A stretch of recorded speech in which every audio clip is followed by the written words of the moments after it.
Okay, so welcome everyone. So it is my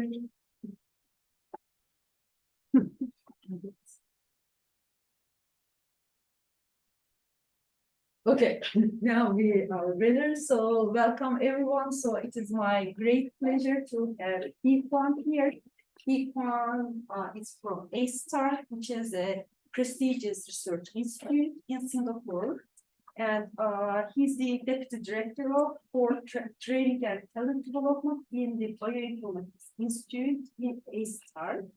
And also he holds multiple adjunct and joint appointments in the local universities in Singapore and other research institutions. So Hwee Kuan's current research work involves the development of AI research for clinical and biological applications. His lab focuses on diverse research activities, including more basic AI-centric research, as well as AI applications, and the clinical applications that he is working on includes diagnostics in cancer, spatial omics, cardiology, dermatology, and interventional radiology. And he's also working on the development of AI in protein science and drug discovery. So again, we are very happy to have you here at the stage. Right. First, I'd like to thank Siddharth for hosting my talk and arranging everything. Also, I'd like to thank all of you for spending time for me to share our work with you. Today, I want to talk about, first, I will introduce the Bioinformatics Institute as representing the institute just for 5-10 minutes, so that I can tell people what our institute in general is doing. And I also put my email address here so that you contact me if you are interested in any other work. It's not my work or any other work in the institute. You can contact me, then I can make an introduction. I can connect you with my colleagues and also help them make collaboration. And then I will talk. I'll do my scientific talk is on using AI to do basically to do physics work, mostly for molecular simulations, because I'm from the Bioinformatics Institute, so really we want to eventually do protein simulations using AI. But right now we are just doing the basic work, like simple molecular system. So okay, so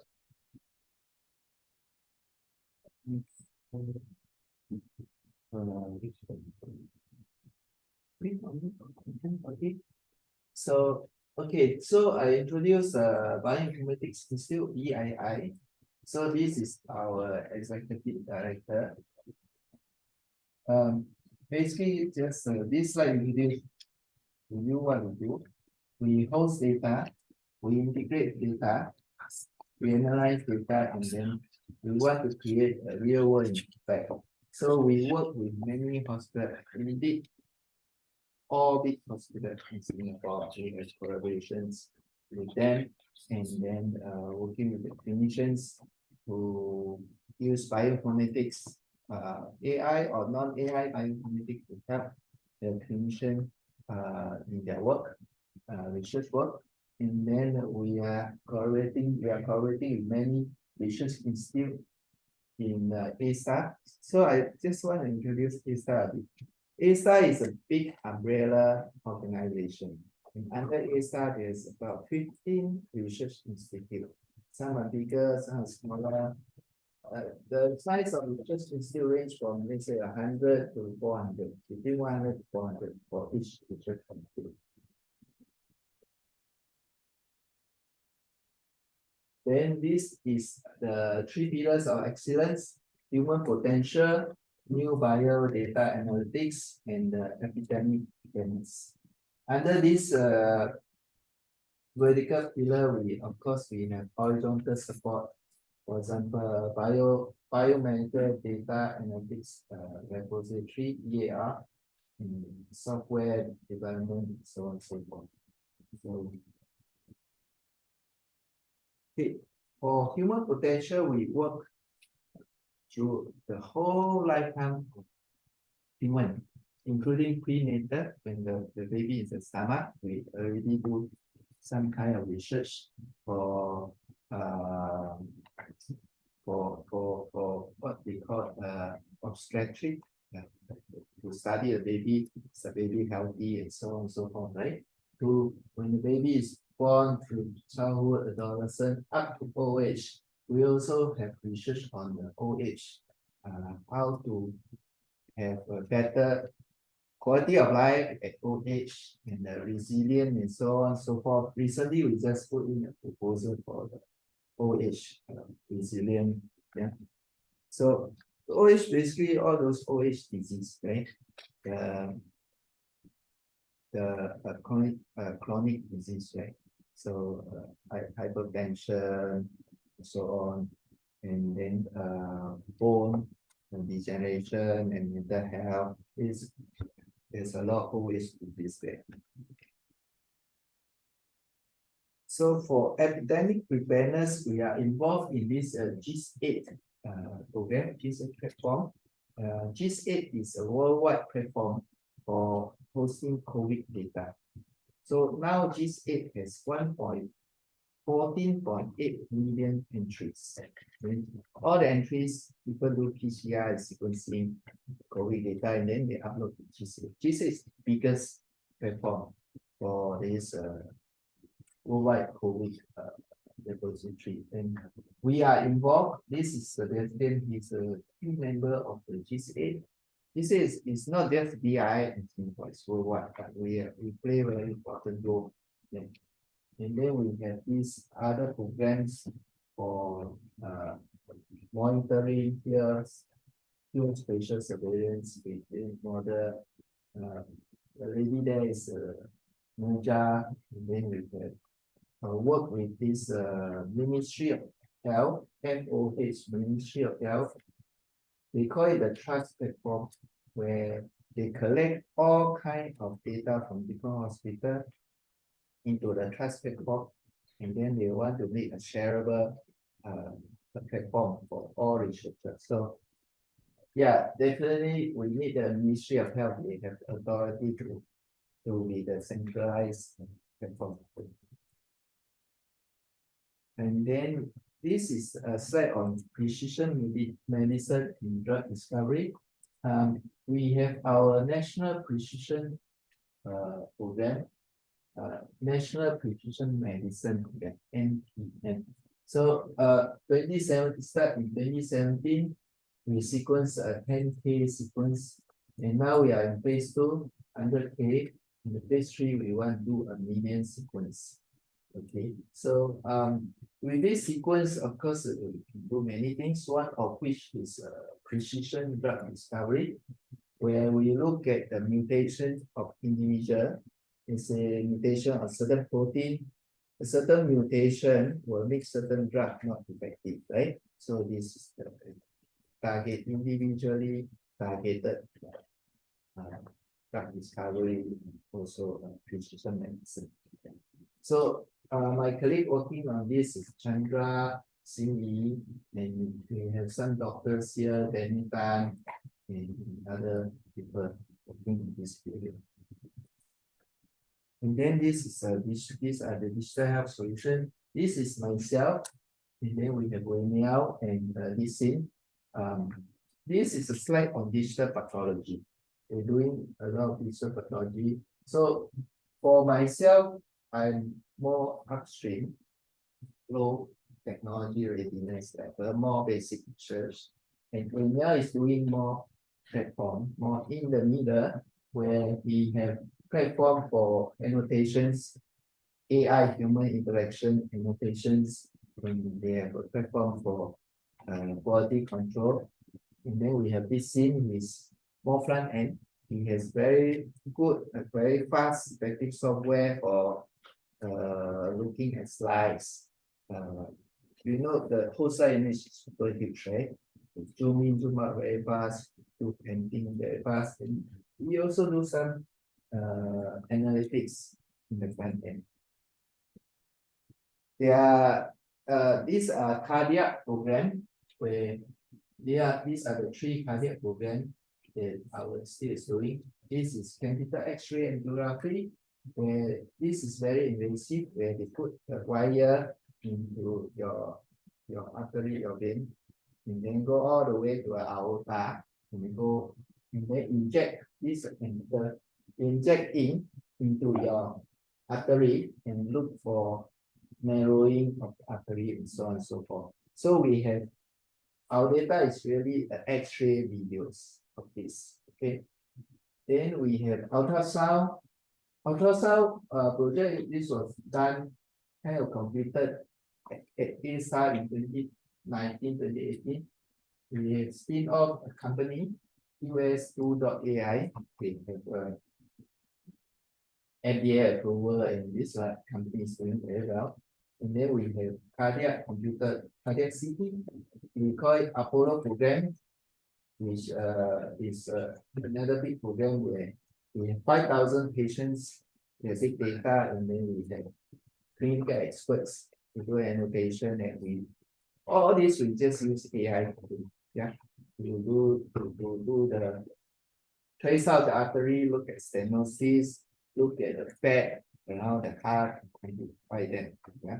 So for Apollo program, the key selling point is clinicians will take 1 to 2 hours to look at the CT scan.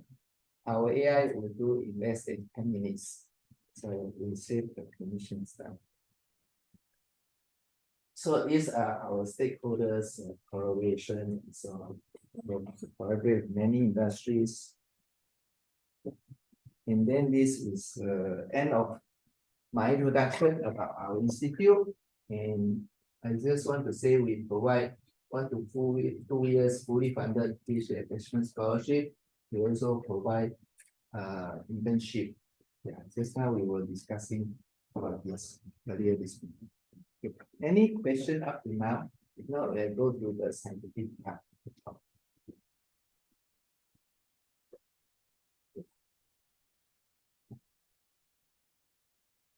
Okay, so the scientific part of talk is AI-driven molecular simulations. I give a little bit of motivation why we are doing this in the bioinformatics institute.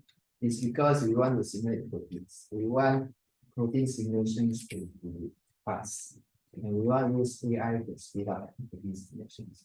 The current requirement for protein simulations is that currently at present the kind of state of art that common tool people use for protein simulations is too slow for big protein, or actually doing something that is easy and practically useful. Of course, I'm not saying the current MD is good. It have limitations. There's some limitations that it has, but for simulating big protein and do the folding and so on, we need really 1,000 times faster. Okay, about 1,000 times faster. Okay, I did some calculations. Okay, so we're thinking, can AI do these kind of simulations faster? At current ourselves and around the world, we are not 1,000 times faster. Many people can do about 10 times faster. Okay, so we are still 2 orders of magnitude.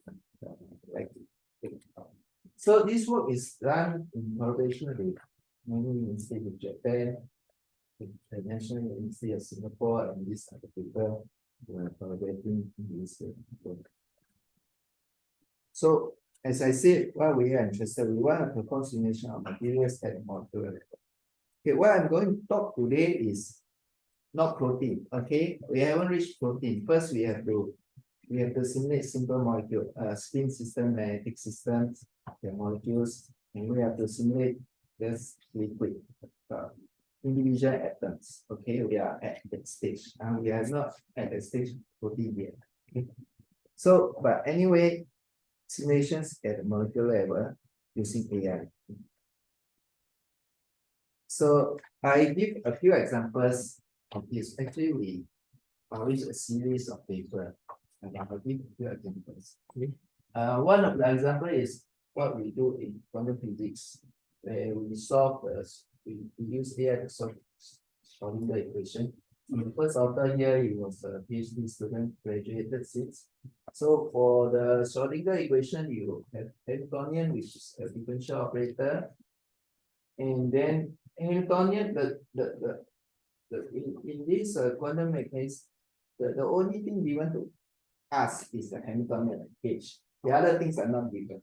Okay, you have to solve for the eigenfunctions, eigenvalue. Eigenvalue is En. Okay, psi and En. Those are the solution we want to solve for given H. Okay. So what we do here is we use a perturbation theory.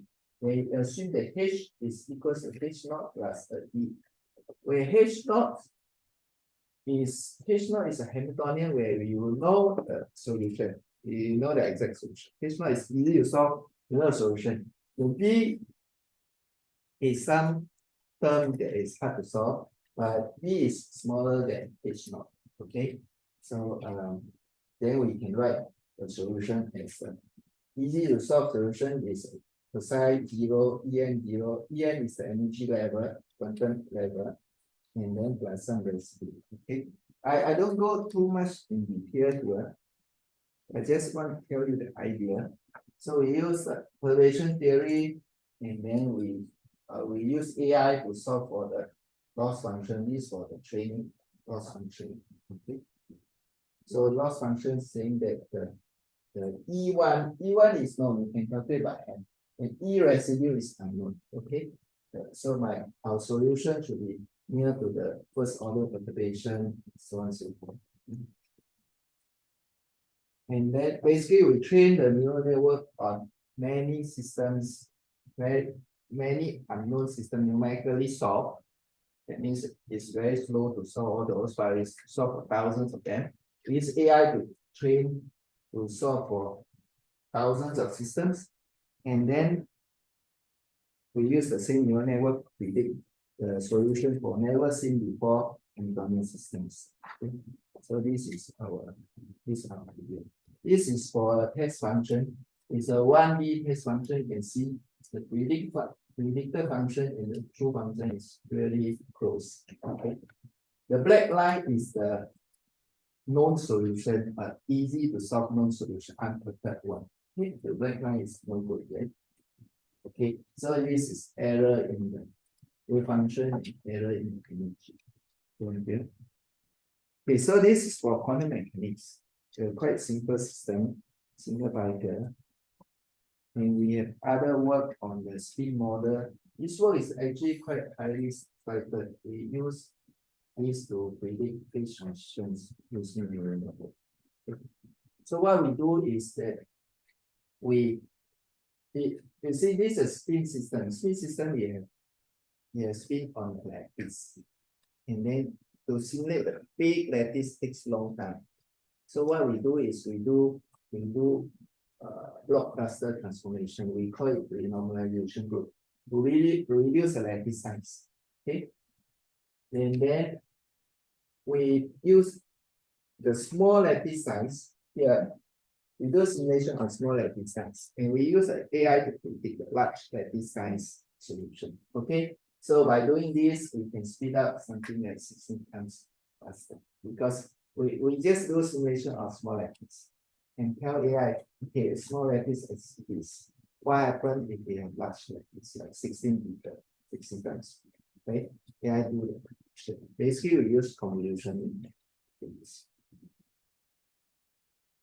Okay, here those are not so much detail, but I just want to give you a flavor what we do. And here I give this one, I give a little bit more detail, spin dynamics. Okay, application of spin dynamics, of course, is a simulation of magnetic materials. Okay, parties, magnets, and so on. There are so many industrial applications of magnetic materials, right? I just want to explain a little bit on the physics of spin. Okay. what is spin and spin dynamics? Imagine we have a lattice. Here, I put the atom on the square grid. It doesn't have to be square. You will have the crystals, right? Every crystal structure will have some atom. Inside atom, we will have the electrons. The electron spin, electron moving around, producing magnetic moment. Okay, so here I draw an effect, right? And you zoom in, the magnet is like this. Okay, you zoom in, one of these is really electron spinning, producing magnetic moment. And the equation of motion of the evolution of the spin is given by this. When this H is an effective field, okay, I don't not go too much into detail, but you see the H is an effective field. The solution of this S will precess around the H. Okay. And then yeah. Okay. Later I show you the video. Okay. This is the video. Okay.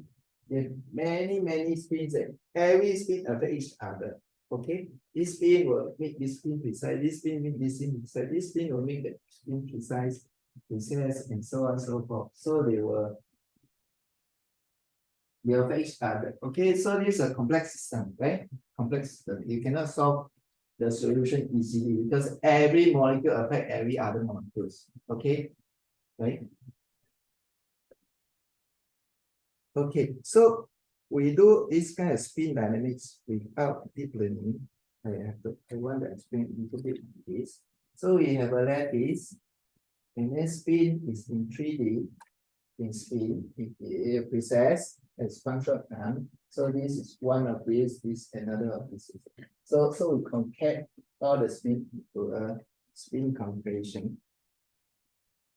And then we just for not using AI, we just integrate the equation of motion. Like this is an Euler scheme. We have used velocity valid scheme, intercalated whatever scheme we want to use. I just show the Euler scheme of how to update the spin. Because this is a differential equation where differential equation means your time step goes to 0, right? So here, this equation, the tau is time step, which has to be very small. It should go to 0. Basically, we use 10 to the power of -3 or -4. Okay. So if we use a small time step, the simulation is accurate. Okay, but you wait very long. Okay, we use 10 to the power of -4 is good. Okay, for others it's good. But you wait very long. They say you do use 10 to the power of -1. It's 1,000 times faster, right? Okay, you don't wait long. It's fine. You compute 1,000 times faster. But the simulation is very inaccurate. Simulation is just wrong. Okay. So yeah, you have to balance a smaller time step, longer run. When you increase the time step, you will find a simulation, the result is all wrong. So this is a problem in the classical way of simulating this magnetic spin, right? So we are just thinking, okay, we want to use big time step, but then the result is all wrong. Then what do? We use AI to tell us how wrong it is. Okay. When AI tells us how wrong it is, it will tell us how to do the correction of the errors of large time step. Therefore, we can use large time step faster and then AI to do correction. Okay. So we can have larger time step and still accurate. Okay. So this is what we do. You see, we do two for training data. We do two kinds of simulation. One is a 10 to the -3, okay, which is accurate, okay. First time I said -4, -3 is also accurate. We do one not accurate one, 10 to the -1, okay. 10 to the -1 simulation not accurate, 10 to the -3 simulation accurate. We do both. Okay, but 10 to the -3 simulation is 100 times slower, right? We just for creating training data, fine. We just do this. And we calculate the error, this residue. Okay. To calculate this error, to create the training data, no AI. Okay, this classical spin dynamics. But after we create many data points, we know all the errors, right? We know all the errors for training data, right? Okay. And of course, we use deep learning to learn this error. Okay. To learn this error. Okay. So this is what I said just now. And what we do is in the deep learning, we do basically just a UNet. Okay. UNet. So the input of the UNet is the simulation, the initial point. Yeah. The output of the UNet is simulation at one large time step. Okay. No, the output of UNet is the residue. Okay. The input of UNet is the initial point and simulation at one large time step. The output of UNet is the residue, the correction. Okay. Okay. Input is to the circle and the triangle. Okay. The initial point and large time step. So we don't have the small time step as input, so it's very fast. Okay. The initial point, one large time step, what happened? Okay. We will predict the residue. We predict the residue. And once we get the residue, then we can calculate the empty circle, right? We just subtract. Okay, so during inference, this is what we do. We have one computation, we do one large time step, we do deep learning correction. We do another large time step, we do deep learning correction, and so on. Okay. Okay, until now it is fine. So, these are some measures of accuracy of simulations. We do spin correlations. So this is in deep learning, we always have a measure of accuracy, right? This is the physics measurement accuracy. And this is the result. Here we show three temperature, low temperature. Low temperature, that means the spin are moving slowly. The critical temperature is where the phase transition happen, and high temperature they are moving a lot. Okay. So accuracy, not accurate, and when you hit one, it means you are perfectly accurate. Okay. We have a reference trajectory of 10 to the minus 6. The one we know is super accurate. This will be the ground truth. Okay. So you can see here, without deep learning, the red line 10 to the minus 3 without deep learning, okay, it's accurate. 10 to the minus 2 without deep learning, the accuracy drop a bit as you simulate longer. This black line is 10 to the minus 1 without deep learning. So the accuracy drop immediately. As you start simulation, accuracy drop. The black line is bad. Okay. Yeah, without deep learning is bad. Okay. So with deep learning, you have to compare the blue and the black. Okay, the gain is between the blue and the black. Okay, the 10 to the minus 1 without deep learning, the accuracy drop. Okay, 10 to the minus 1 with deep learning, the accuracy is high. Blue and black. Okay, right? Here is the same, 10 to the minus 1 with deep learning. Yeah. So the blue and the yellow are equal accuracy, more or less equal accuracy. Okay.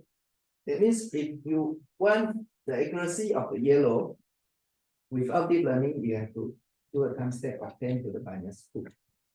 So with deep learning, you can do a time step of 10 to the minus 1. Therefore, your gain is what? 10 times faster, right? Right? With the same accuracy, you are 10 times faster. Okay, this is another way of measurement, conservation of energy and conservation of magnetization. So we can see here, same yellow, red, and then okay, the yellow and red, and then the line is so good, right? 0 means it's good. Okay, 0 means good. You want conservation, right? You want the energy to change by how much? 0, right? right? When energy change by more than 0, you don't have conservation law, which is no good, right? So you can see that 10 to the minus 1, the conservation energy and utilization is no good, it goes up. But using AI, our conservation is very good, the blue one. Yeah, yeah. Okay, so conclusion, we are kind of 10 times faster.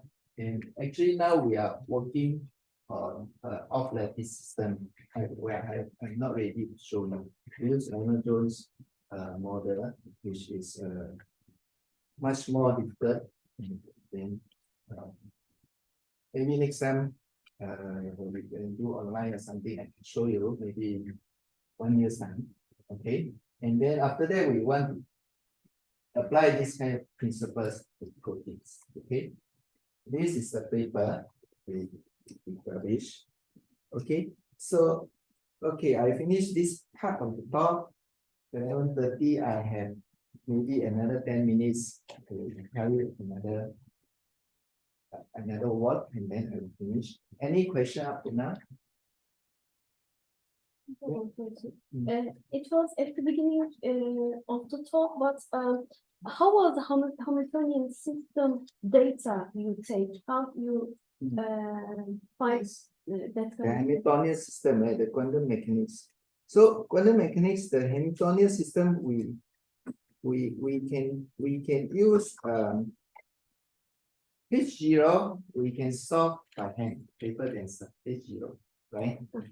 And the H, which is H0 plus B, we cannot solve by hand. We can solve numerically with numerical solution which is slow, but we can solve it by diagonalization of the eigenfunction. So you train deep learning model with Hamiltonian systems data. Yes. How do you find how do you get this data? How this data is seen? I couldn't imagine it. So we construct H0. Let's say we construct a harmonic system. We have solution, right? We have solution we can solve. Then we construct this B. B is a perturbation from the simple harmonic motion. We construct many possible B, right? For each B, which is a perturbation of the harmonic potential, for each B, we solve the eigenfunction and eigenvalue numerically. Then we have to do matrix diagonalization. Then we have the data, we have the answer, we have H, we have answer. This one they have one. With another H, then we change B a B. Yeah, B now is we have answer, we have H, we have answer, we have all the H and all the B and all the answer, all the side of this preparing the training data. I see. Thank you. So during inference, we just give the H and tell you the answer. Right? And the question. So you're trying to estimate the error. Are you using Spin dynamics. Lattice, right? Yeah. So, yeah, spin dynamics. Yes. So in that case, did you try to estimate the output? Like it is like instead of estimating. Instead of estimating error, we try both. When we first try to create a unit, we only our initial try is only input the triangle, not the triangle, the black dot. Then we want to predict the white circle, right? That doesn't work as well. Estimating the error is better. So after estimating an error, when you put it on input, it will figure out. Yeah. Estimating empirically, we don't have theory, but we try both. We give the black circle, we want to estimate the white circle. Our result is okay, but not so good. Then you say, oh, it's not good enough. So what about we give the black circle and the white triangle, estimate the error, right? Then the result is what is the range of the error? It is like, for example, 1%. Okay, the spin is unit vector, right? So you talk about 1 round is 2 pi, right? It's about it's not very big. It cannot be very big. Your 360 degrees 2 pi range is like something like 10 degrees. Something around there. If the error is too big, we cannot do correction. It's very good. But the point is, if every single step you make a 10 degree from here, you make 10 degree from here, is very quickly you're gone, right?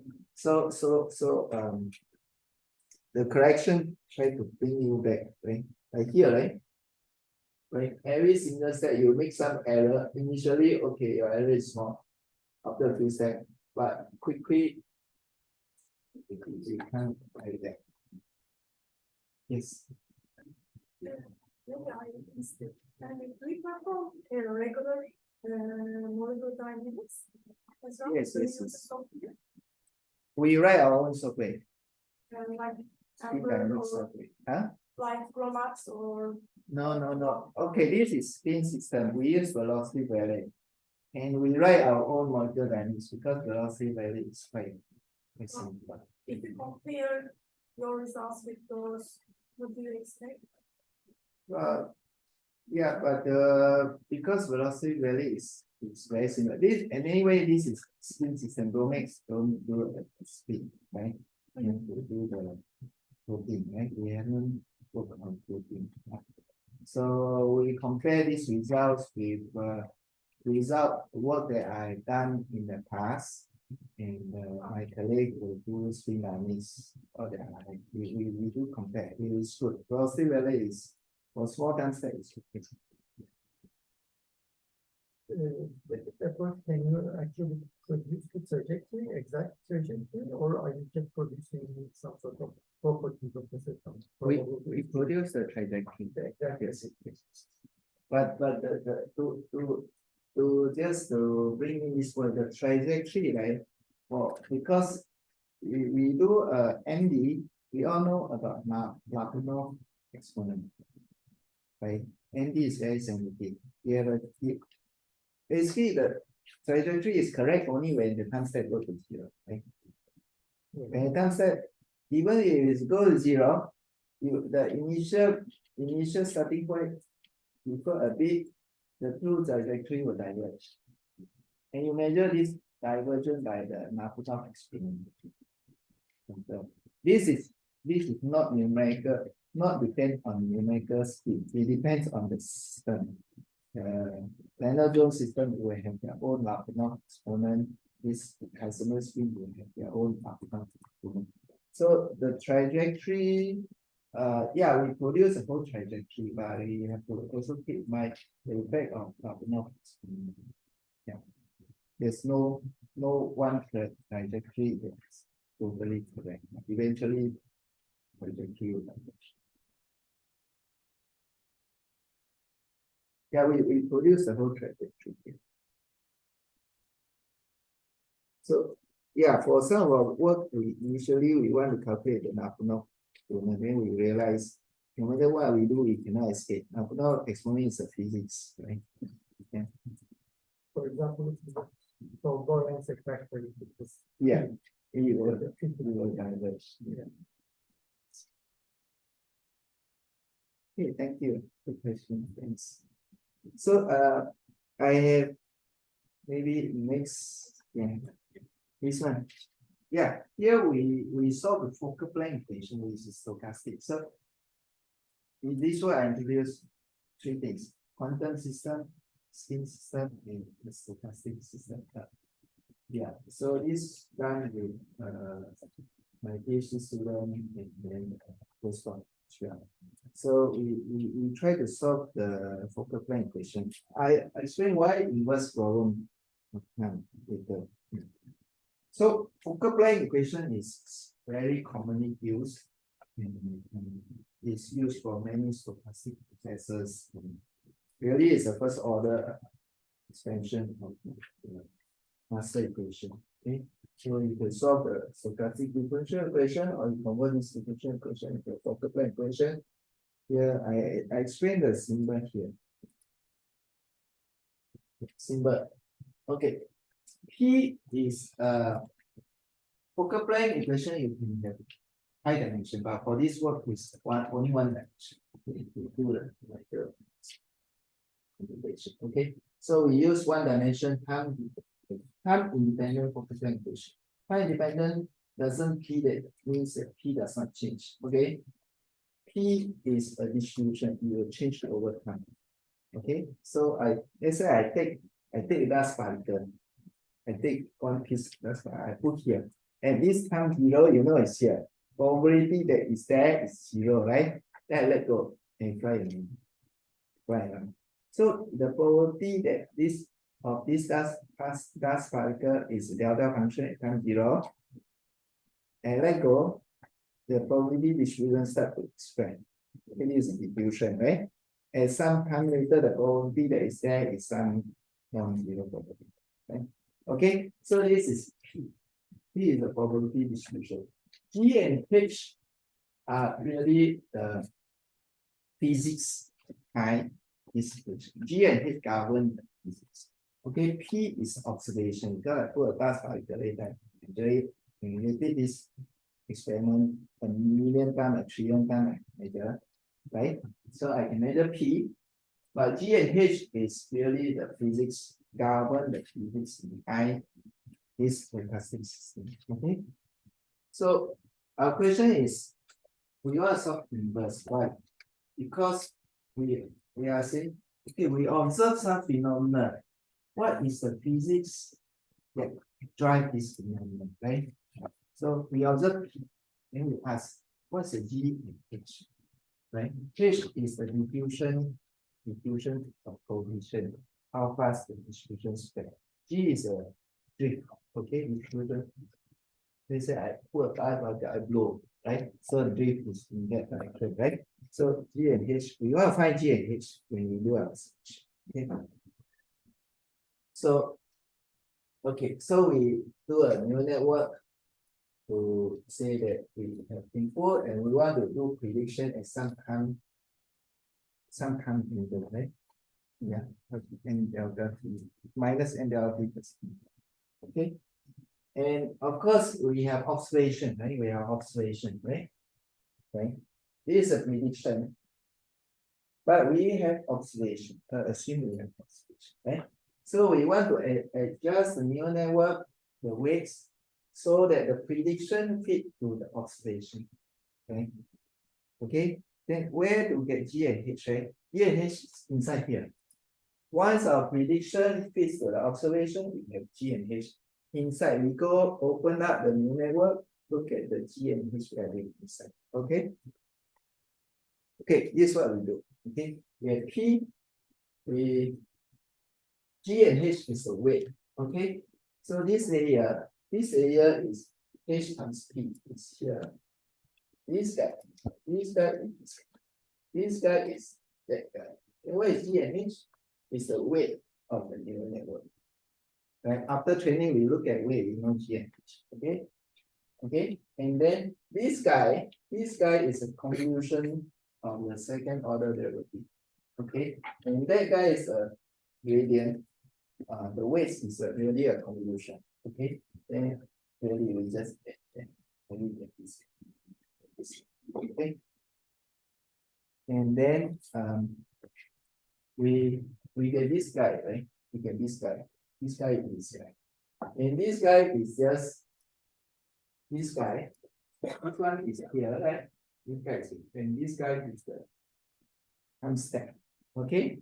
And then eventually we predict this. Okay? Okay, we predict this, right? Eventual output is this one, right? With different I equals to -1, -3, -2, -1, 0, +1, +2, +3. Okay, this is my prediction.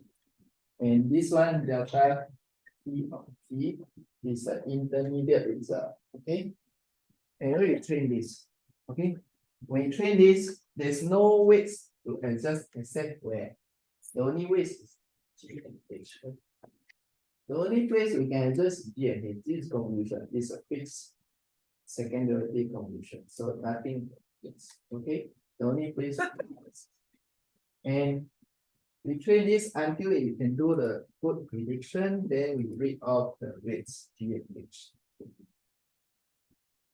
Okay, and to make things more difficult because people are saying, okay, you measure P, then measurement is not perfect, right? Your P, you assume, okay, this assume a perfect measurement P, which in all practical sense does not exist, right? So we add noise, okay? Our P also have noise. It's not accurate P that we measure, some noise. So we have iteration, we train G and H, keeping P constant. We don't change because P have noise, we don't know what's the noise constant.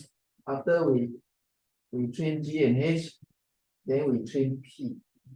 We do the denoising step, we train P. Okay, after we train P, we train G and H, and we train so on and so forth. So this neural network actually do denoising as well as getting the G and H. Okay, so we do back propagation in this. Okay. Okay, so this is how we prepare the data. We add some noise. First, we have some observation, synthetically observation. We put in known physics and get this one, the green one, we can calculate accurately. And then we add some noise and we calculate the results. Okay, so typical training curve, the error of G, error of H, and error of P, we can show that during training the error decrease. Okay, then this is during inference. This is heat flux. We try on heat flux, DNA bubble, and agent well. You can see that the heat flux, the black line is the ground truth, the synthetic ground truth that we put in. Okay, and the red line is our prediction. Okay, the prediction is good. The blue line is the initial prediction without the noise, which is no good. Okay, yeah. So you can see that our result is quite good, and especially the agents well, you can see the diff, well, agent well always increase. Okay. So our result is quite good. Okay.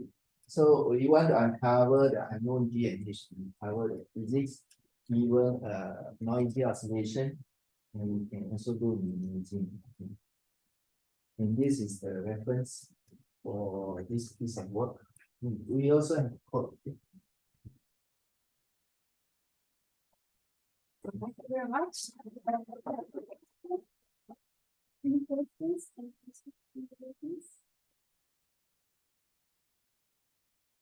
One question about the loss part or the work in general. So when you want to apply the biological data, how can you obtain the data? Because making simulation, I believe, is easier on some systems. And so on. Okay. So not directly. We cannot application direct application. We any protein simulation, they go for the measurement, right? Laboratory. They say, I think nobody predict big protein structure. Small protein structure, they say triplication, all these. We can do a simulation, get a structure, and then go and look for the crystalline structure. Protein development. MD will do this. Big structure, it cannot, right? Of course, we have the protein data bank, experimental, the X-ray structure, the structure. And for other simulations, big protein, you predict, let's say, the ligand protein binding, you predict the affinity, and you find that this ligand actually can bind well, Then they go and which pocket line is on. Then they go and look at the experimental data. They can do experiment, put in the ligand and so on, and then look at how well. There are some ways to measure. Not directly. There's no direct way of measurement. Correct today. The trajectory, all this thing. Okay, thank you very much again. Thank you. For nice. So. It's, thank you. Thank you very much.